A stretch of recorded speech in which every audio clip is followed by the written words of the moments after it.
cuti di luar tanggungan negara. Iya betul. Masa kerjamu udah 5 tahun belum? Alhamdulillahnya sudah. Alhamdulillah. Nah rencananya mau ngajuin next year teh. Makanya mau minta tolong jelasin prosedurnya, terus apa aja yang harus aku siapin gitu teh. Siap.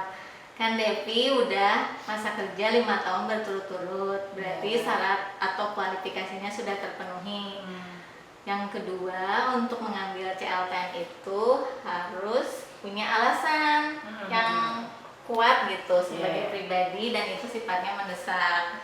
Nah biasanya yang mengambil CLTN itu dikarenakan ada beberapa kriteria. Yang pertama itu pasangan suami atau istrinya itu mendapatkan penugasan belajar di dalam maupun di luar negeri. Yang kedua, pasangan suami atau istri itu mendapatkan penugasan bekerja baik itu di dalam atau di luar negeri. Nah, ketika alasan itu nanti pengajuannya harus melampirkan surat perintah bahwa pasangan kita baik itu suami atau istri mendapatkan penugasan untuk belajar ataupun penugasan bekerja di dalam atau di luar negeri. Nah, yang ketiga itu biasanya untuk program hamil, Dep. Yang keempat, program untuk mendampingi atau merawat apabila pegawai memiliki anak yang berkebutuhan khusus. Nah, ini juga harus melampirkan surat keterangan dari dokter spesialis. Yang berikutnya itu ada karena orang tuanya atau mertuanya itu uzur atau sakit. Nah, kalau yang ini nanti cukup dilampirkan surat keterangan dari dokter saja, tidak perlu yang spesialis. Yang spesialis itu selain yang berkebutuhan khusus itu ada juga dikarenakan pasangan atau anaknya memang mendapatkan perawatan khusus gitu. Jadi berbeda kalau yang tadi berkebutuhan khusus kan khusus anak, kalau yang perawatan khusus bisa di pasangan baik itu suami atau istri gitu. Nah, nanti Depi kalau misalnya mau mengajukan CLTN itu masanya bisa sampai 3 tahun. Tapi kalau misalnya memang ada alasan penting yang bisa dipertimbangkan, mau extend atau diperpanjang itu bisa, tapi batasannya tuh hanya 1 tahun saja gitu. Kalau mekanisme udah tahu belum? Belum. Mekanismenya itu nanti Depi bikin surat permohonan. Kalau kita kan ada di lingkup biro ya, berarti Depi biasa aja surat permohonannya ditujukan ke kepala biro PBJ. Nanti kami dari tim kepegawaian membantu untuk membuatkan nota dinas. Tentunya dengan dianalisis dulu, mulai dari masa kerjanya, penilaian kinerja Devi selama ini gimana gitu kan, harus berpredikat baik. Terus yaitu alasannya sudah sesuai dengan kriteria atau belum gitu. Nanti setelah mendapatkan validasi dari kami tim kepegawaian, nanti kami buatkan nota dinas ditujukan ke kepegawaian Setda. Nanti dari pihak kepegawaian Setda itu membuat rekomendasi lagi, nanti ditujukan ke BKD. Nah, nanti kalau misalnya BKD setelah verifikasi, validasi, dan evidence yang memang terpenuhi, kualifikasi, evidence, syarat ya terpenuhi semua, itu nanti pengajuannya ke BKN.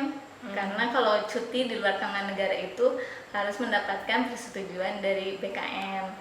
Nah, apabila disetujui oleh pihak BKN, nanti akan menerbitkan persetujuan teknis atau pertek biasanya kita kenalnya.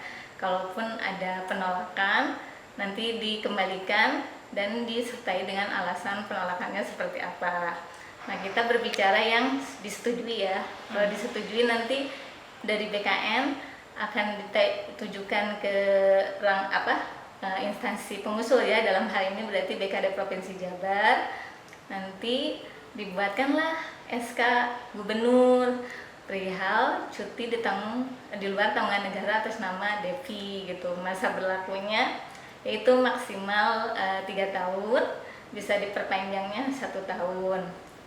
Tapi Dev ada konsekuensinya kalau Devi. Kalau gaji gimana teh nanti tuh? Kan nggak kerja nih saya nih nanti, jadi gimana kalau soal gaji? Karena sifatnya cuti ya, dimana-mana itu cuti itu kan keadaan tidak masuk kerja yang diizinkan dengan berdasarkan peraturan gitu. Apalagi ini cuti di luar tanggungan negara yang posisinya bisa sampai ke luar negeri gitu, otomatis kan tidak berkinerja. Jadi memang sesuai sama peraturan pemerintah nomor 11 tahun 2017 dan juga Juklak-Juknisnya di Per BKN 2017 ya tahun nomor 24 itu bahwa yang bersangkutan atau pegawai yang menjalani cuti di luar taman negara itu tidak mendapatkan hak keuangan kayak gitu, gaji pokok, tunjangan pangan, tunjangan keluarga maupun tunjangan jabatan kinerja dan lain-lainnya.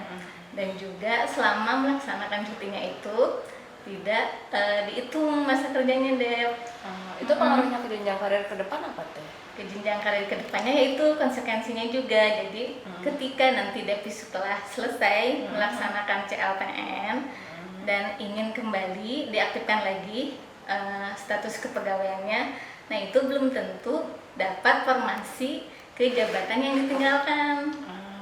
Karena mau tidak mau ketika Depi mulai melaksanakan cuti di luar taman negara, organisasi akan mencari pengganti Depi untuk mengisi formasi yang lowong gitu. Jadi nanti kembali lagi ketika Depi melapor setelah selesai melaksanakan cuti di luar taman negara itu dan diaktifkan kembali, itu akan dipertimbangkan mengenai formasinya, apakah formasinya masih lowong di organisasi tersebut atau bisa jadi tidak menutup kemungkinan Depi nanti bisa ditempatkan di perangkat daerah lain. Jadi tidak harus kembali ke formasi yang awal, tapi kembali lagi itu kepada kebutuhan organisasi gitu. Nah itu kalau misalnya seperti itu, mau tidak mau memang harus menjadi pilihan dan pertimbangan ketika akan mengajukan cuti di luar taman negara. Jadi nanti setelah 1 bulan Depi selesai melaksanakan cuti di luar taman negara, segera melapor secara tertulis. Jadi mekanismenya sama, nanti melapor secara tertulis, nanti dari tim kepegawaian melaporkan ke Kepegawaian Serda, dari Kepegawaian Serda juga sama ke BKD ke BKN, karena untuk pengajuan CLTN ataupun perpanjangan ataupun sampai pengaktifan kembali itu akan diproses di BKN dan ditindaklanjuti oleh SK Gubernur.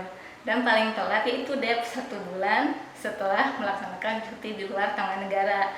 Kalau misalnya Depi kelupaan tidak melapor, nah itu konsekuensinya nanti diberhentikan secara hormat dan mendapatkan hak kepegawaian. Begitu juga kalau tidak ada formasinya, Dep, itu sama juga diberhentikan dari pegawai secara hormat karena dia tidak mendapatkan formasi. Gitu. Ada lagi yang mau atau masih kurang jelas? Enggak teh, cukup jelas. Makasih ya Teh atas Sami-sami. penjelasannya. Jadi bahan pertimbangan saya juga untuk ngajuin. Ternyata nggak dapat gaji, terus ada kemungkinan diberhentikan atau segala macam ya. Akan berpengaruh ke hak keuangan dan juga karir kedepannya, Dep. Memang ada fasilitas, tapi ya kembali lagi ya ada segala konsekuensi yang harus diterima gitu. Jadi Bu, saya mau berkonsultasi terkait dengan kepegawaian ya. Jadi kan sekarang saya ini kan D3 dan sedang melanjutkan untuk S1. Insya Allah lulus tahun ini di Oktober. Nah, ketika saya lulus, langkah-langkah apa saja yang bisa saya lakukan ya Bu ya untuk bisa naik pangkat dan golongan? Oke, sekarang kan David status yang sudah PNS, pangkat golongan di 2C, terus pendidikan D3 ya. Sekarang sedang menempuh S1 dan target untuk penyelesaian izin belajarnya di Oktober ini, tahun 2025. Jadi nanti setelah menyelesaikan pendidikan dan mendapatkan ijazah, nanti diproses untuk pencantuman gelarnya, karena kan melalui izin belajar ya, jadi harus diproses dulu izin belajar pencantuman gelarnya melalui Dilan ya, di aplikasi siap jabar masing-masing dulu, seperti dulu pas pengajuan di awal. Jadi nanti ketika selesai pun nanti bisa mengajukan untuk pencantuman gelarnya. Ketika sudah mendapatkan ijazah, nanti David bisa mengikuti ujian penyesuaian kenaikan pangkat atau biasa disebut dengan UPKP. Nah, sekarang berdasarkan surat edaran Kepala BKN nomor 10 2024, jadi memang ada perubahan timeline dari yang sebelumnya di 2 periode, April dan Oktober. Sekarang untuk UPKP ataupun ujian dinas itu hanya ada di bulan Oktober saja di tahun 2025 dan selanjutnya. Dan metode pelaksanaan tesnya pun ada perubahan. Sekarang melalui sistem CAT BKD gitu, dan pelaksanaannya pun langsung di BKD. Jadi kalau misalnya Mas David nanti mengikuti UPKP dan lulus di bulan Oktober 2026 ya, karena kemungkinan kan kalau untuk yang tahun 2025 sudah tidak terkejar ya, karena ijazahnya estimasi paling cepat di November. Jadi nanti kita akan usulkan di Oktober 2026 dan lulus. Nanti usulan untuk naik pangkatnya ke 3A ya, karena 2C-nya kan sudah lebih dari setahun dan sudah memiliki pendidikan S1, ijazah S1. Jadi nanti bisa langsung mendapatkan pangkat golongan ruang di 3A di paling cepat di Desember 2026 setelah mengikuti dan lulus UPKP. Nah, itu perihal pangkat golongan ruang.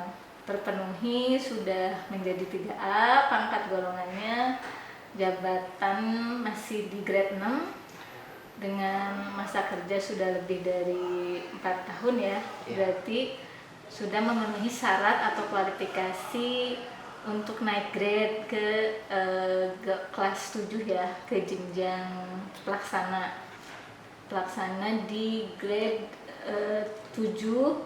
Sekarang kan namanya masih analis ya, atau penelaah.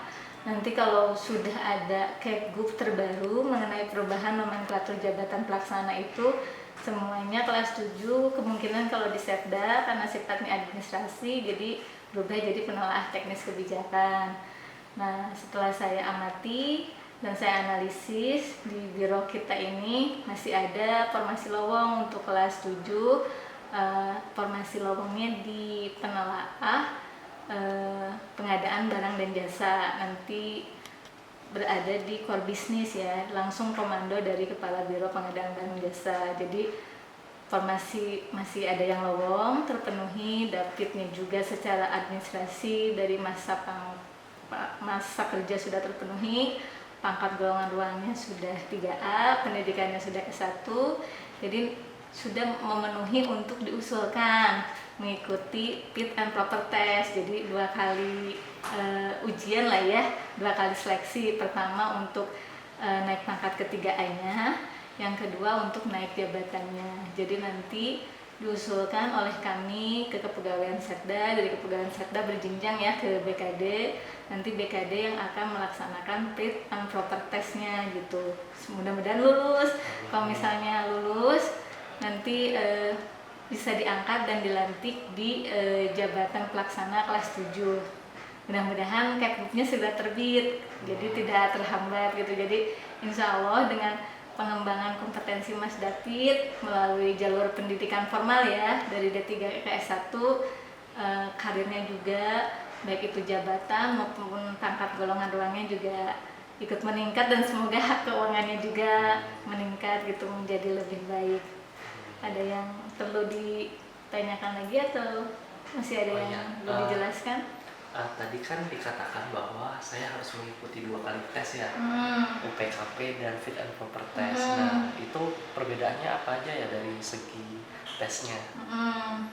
Kalau UPKP itu kan memang sebelumnya dilaksanakan internal ya oleh pihak BKD, tapi ada kebijakan baru sekarang, jadi tersentralisasi pelaksanaan UPKP itu di BKN, di Badan Kepegawaian Negara. Kalau untuk lingkup Provinsi Jabar, kemungkinan estimasi pelaksanaannya itu di kantor regional 3 di Jalan Surapati. Nah, itu ada beberapa tes. Jadi nanti ada tes wawasan kebangsaan, itu lebih ke Pancasila, undang-undang gitu, ideologi negara ya, bahasa Indonesia. Ada juga tes mengenai substansi internal, nanti kaitannya sama korbis penempatan sekarang. Jadi tapi nanti harus belajar mengenai pengadaan barang jasa, korbisnya apa. Ada juga tes yang perihal yang umumnya seperti tentang perencanaannya, kepegawaiannya, tata kelola pemerintahan yang baik dan benar ya, good governance gitu. Dan ada beberapa tes yang lainnya gitu. Jadi memang sekarang segala sesuatu ya berproses gitu, tidak formalitas saja, tapi benar-benar sekarang secara administratif ada kualifikasinya, setelah validasi memenuhi syarat administratif nanti ada juga gitu tesnya gitu. Kalau fit and proper test, pengalaman pegawai yang sebelumnya yang telah mengikuti lebih tesnya itu lebih ke substansi ya, substansi jabatan yang akan diduduki. Misalnya nanti Mas David mau jadi analisis atau penelaah kebijakan barang dan jasa, berarti nanti harus dipelajari job desk-nya apa saja, tugas fungsinya, karena nanti soalnya masih di sekitaran job desk jabatan yang akan diduduki.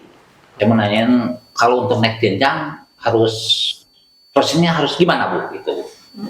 Ke yang muda gitu. Mungkin Ibu yang lebih tahu syarat apa yang harus dikasih tahu ke saya gitu. Ya, siap. Jadi untuk kenaikan jenjang jabatan dari pertama ke muda fungsional itu memang berbeda dengan kenaikan jabatan pelaksana. Ya, betul. Jadi secara syarat normatif atau administratifnya nanti dilihat Pak Agus itu masa jabatannya sudah berapa lama di arsiparis ahli pertama. Ya, terus yang kedua, angka kreditnya terpenuhi belum, angka kredit minimalnya ya. untuk naik dari 3B ke 3C. Oh, iya. Sekarang kan Pak Agus 3B ya. Betul. Ya, nanti kan setelah 2 tahun lagi lah gitu. Kita kan harus perlu angka kreditnya betul, dulu, nunggu SKP dulu dikonversi. Ya, gitu. Tapi komisnya harus melalui ke hasil siapnya baru ya. Betul, siap, gitu, ya. betul. Jadi Ya, memang Pak Agus secara pangkatnya kan sekarang sudah 3B ya, Betul. di jabatan ahli pertama mau naik ke muda. Ya. Jadi prosesnya itu selain nanti harus memenuhi kinerja predikatnya itu minimal baik 2 tahun berturut-turut, angka kreditnya terpenuhi untuk naik jabatan ke muda dan naik pangkat ke 3C. Nah, nanti Pak Agus juga harus melewati proses double assessment Pak sekarang, nggak bisa langsung uji kom ke ANDRI. Jadi Bapak nanti ikut dulu proses double assessment-nya di BKD. Asesmennya itu ada 2, ada asesmen manajerial, sosial kultural. Nanti setelah itu ditindaklanjuti sama uji kompetensi atau asesmen teknis gitu. Jadi lebih ke substansinya, ke pekerjaan arsiparisnya. Nanti setelah Bapak lolos dari double assessment yang dilaksanakan oleh BKD, nanti Bapak bisa memiliki kesempatan untuk ikut uji kom di instansi pembina. Dalam hal ini kan ANDRI ya, kalau untuk arsiparis gitu. Nah, nanti setelah direkomendasi sama pihak BKD berdasarkan hasil asesmen yang double assessment internal, nanti Bapak bisa mengikuti uji kom di ANDRI setelah ada rekomendasi dan tentunya melihat juga formasi lowong.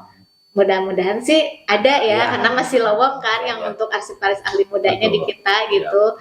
Jadi nanti Bapak bisa dipertimbangkan, direkomendasikan untuk usulan pengangkatan ke dalam JF arsiparis ahli mudanya gitu. Tapi Ibu, maaf dengar-dengar ada yang namanya talent Bu. Nah, betul sekali Pak Agus, betul. Jadi betul. memang selain ada proses asesmen, baik itu double assessment maupun uji kom di instansi pembina, nah pihak BKD juga kebijakan provinsi sekarang Jawa Barat mempertimbangkan talent box dan hasil asesmennya karena ada standar levelnya untuk setiap jenjangnya. Kalau Pak Agus kan ahli muda yang dituju. Nah, nanti Bapak level kompetensinya itu minimal harus ada di box di standarnya itu betul, di standar levelnya itu di nomor 3. Sedangkan untuk talent box-nya itu minimal di box 7 gitu. Jadi Bapak memiliki kinerja di atas rata-rata dan memiliki potensinya minimal baik gitu Pak. Jadi berada di box 7 gitu. Jadi itu yang perlu diperhatikan juga oleh teman-teman para JF yang ingin naik jenjang. Jadi ada talent box, ada hasil asesmennya. Selain berkinerja dengan baik 2 tahun berturut-turut. Ya, oh gitu. Jadi intinya mah tetap aja Bu ya. Yang pertama mah satu dari angka kredit Betul, dulu. itu utama Angka dulu. kredit.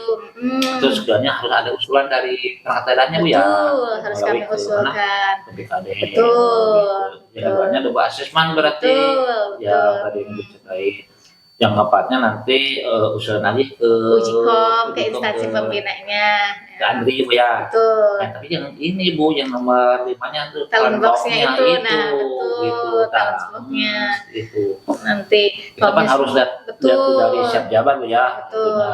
Talent box-nya berapa itu Betul. paling rendah kan 7 ya. Minimal Itu 7, paling tapi- rendah itu rendah itu.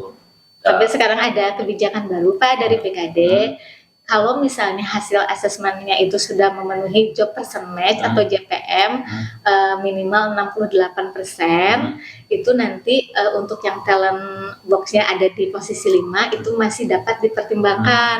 Yang jelas yang bersangkutan benar-benar sudah berkinerja selama 2 tahun berturut-turut dengan predikat kerjanya baik. Terus ada formasi lowong. Terus hasil asesmennya yaitu misalnya Pak Agus mau ke muda, berarti JPM-nya itu atau hasil asesmennya itu di level kompetensinya ya Pak ya, level kompetensi jabatannya itu ada di 3. Nah, kalau untuk talent box yang 5 itu, kalau misalnya mempertimbangkan hal-hal tersebut dan tentunya ada rekomendasi dari pimpinan, formasinya lowong, nah Bapak bisa dipertimbangkan untuk diangkat dalam jabatan ahli mudanya. Kalau untuk nilai uji kom tuh di ambang batas untuk lolos. Apakah itu ada nggak misalnya kalau untuk di atas 70% dia lulus atau gitu? Kalau job person match itu ada di 68% Pak kurang lebih. Tapi kalau kurang dari 68 sudah nggak lulus berarti. Betul, Jadi, harus mengulang. Betul, seperti Jadi, itu. di atas. Assalamualaikum warahmatullahi wabarakatuh.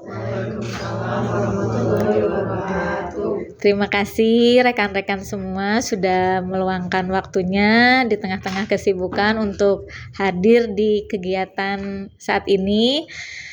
Saya di sini akan berbagi perihal netralitas ASN di lingkungan Pemda Provinsi Jawa Barat. Next. Pelaksanaan asas netralitas dalam penyelenggaraan pelayanan publik, pemerintahan, dan pembangunan. Dasar hukum asas netralitas yaitu Undang-Undang Nomor 20 Tahun 2023 Junto Undang-Undang Nomor 5 Tahun 2014 tentang ASN.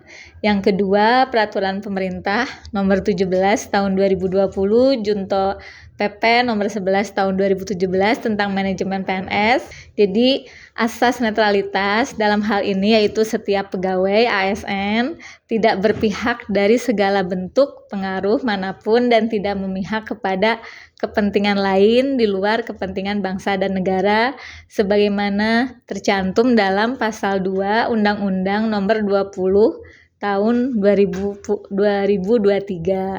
Adapun di pasal 24-nya yaitu pegawai ASN wajib menjaga netralitas.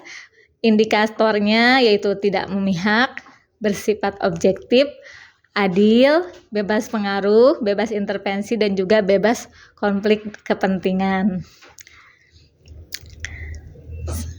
Pelanggaran netralitas ASN diantaranya yaitu menjadi anggota atau pengurus partai politik, ikut dalam kegiatan sosialisasi atau kampanye partai politik. Yang ketiga, membuat keputusan atau tindakan yang menguntungkan atau merugikan pihak, kelompok, atau pribadi tertentu ya, sesuai sama Peraturan Pemerintah Nomor 42 Tahun 2004. Dan yang terakhir, diskriminatif dalam memberikan pelayanan publik. Jadi pada prinsipnya sebagai ASN itu kita harus tidak melihat siapa yang dilayani, tapi kita berpedoman kepada SOP, mekanisme, aturan, dan ketentuan yang berlaku. Jadi tidak diskriminatif.